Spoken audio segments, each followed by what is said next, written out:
देश का तो पता नहीं, लेकिन भारत में हवाई यात्रा करने वाले लोग अपने सबसे बुरे दिन देख रहे हैं। लाखों लोग, महिलाएं, बच्चे, बुजुर्ग, बीमार, देश के कुछ सबसे बड़े एयरपोर्ट्स के बाहर लंबी लाइन लगाकर खड़े हुए हैं या एयरपोर्ट परिसर में ही रात गुजार रहे हैं अपनी फ्लाइट के इंतजार में। इनमें से हजारों लोगों के फ्लाइट्स 18-20 घंटे डिलेड हैं या फिर एक लंबे इंतजार के बाद उन्हें बोल दिया जाता है आपका फ्लाइट ही कैंसिल कर दिया गया है।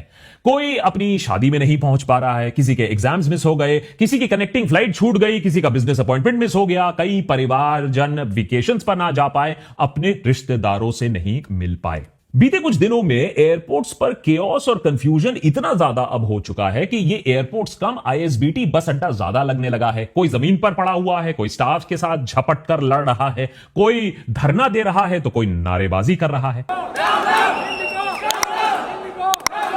वहीं कई सोशल मीडिया हैंडल्स पर भी लोग अपना दुखड़ा सुना रहे हैं। दिसंबर के पहले कुछ दिनों में ही 2000 से ज्यादा इंडिगो फ्लाइट्स कैंसिल हो चुकी हैं। जो दूसरे एयरलाइंस के फ्लाइट्स चल भी रहे हैं, उनमें सीट्स के दाम 10 से 20 गुना तक बढ़ चुके हैं। हालात इतने खराब हो गए हैं कि दिल्ली से रांची या गुवाहाटी जाना या दिल्ली से अमृतसर जाना लंदन जाने से भी ज्यादा महंगा पड़ रहा है। सरकार अब आनंद फानंद में आकर दूसरे एयरलाइंस को चेतावनी दे रही है, रिक्वेस्ट कर रही है कि भाई ऐसा मत करो, दिन दहाड़े इस तरीके से डकैती मत डालो। सरकार ने फिलहाल प्राइस कैपिंग का भी फरमान जारी कर दिया है इस क्राइसिस को कंट्रोल करने के लिए। लेकिन इस क्राइसिस के पीछे ना तो पाकिस्तान का हाथ है, ना तो चाइना का, ना ही खालिस्तानियों का, ना ही अर्बन नक्सल्स का, ना ही ये किसी टेरर या साइबर अटैक का नतीजा है, और ना ही इसके पीछे कोई बाढ़ या साइक्लोन जैसी आपदा है।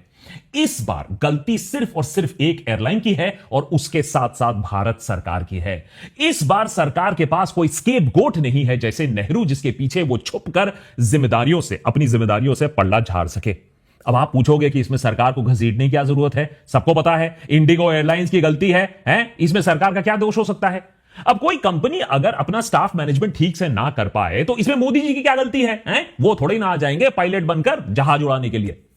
अब बात तो सही है, मोदी जी खुद थोड़ी ना आएंगे फ्लाइट उड़ाने के लिए, लेकिन भारत में जो लोग फ्लाइट उड़ा रहे हैं, जो हमारे एविएशन सेक्टर का आधा से ज्यादा हिस्सा कंट्रोल कर रहे हैं, जो लोग मोनोपोली बना रहे हैं, जो इतना पावरफुल बन चुके हैं कि 24 घंटे के अंदर अंदर सरकार को भी झुकने के लिए मजबूर कर देते हैं, इतना पावर दिया किसने?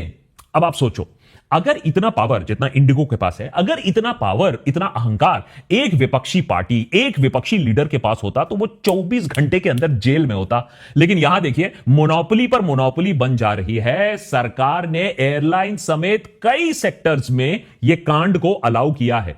इंडिगो की कहानी अकेली नहीं है, वो हमारी देश की न्यू इंडिया की कहानी बन रही है, जहां पैसा और प्रॉफिट बोलता है, सिटीजंस और सेफ्टी कंसर्न्स नहीं। अब अगर एक कंपनी एविएशन जैसे एसेंशियल सेक्टर का 60 to 65% हिस्सा कंट्रोल करेगा तो वो अपनी मनमर्जी करेगा। ऑब्वियसली बात है, इंडिगो ने भी किया। सोचो, आप जरा सोचो, भारत के किसानों को सरकार को अपनी बात बनवाने के लिए अपने ऊपर काले कानून जो थोपे गए थे उसको वापस लेने के लिए 1 साल से ज्यादा लग गया। 800 से ज्यादा जाने गई, लाठी डंडे खाने पड़े, कड़कती दिल्ली की सर्दी पर बॉर्डर पर धरना देना पड़ा, दिल्ली के आंसू गैस, रबर बुलेट, क्या क्या ना झेलना पड़ा। और वहीं दूसरी तरफ एक एयरलाइन कंपनी इंडिगो को 2 दिन से भी कम लगे, सिर्फ एक मेजर फ्लाइट डिसरप्शन लगा, सरकार ने उनकी बात मान ली। अब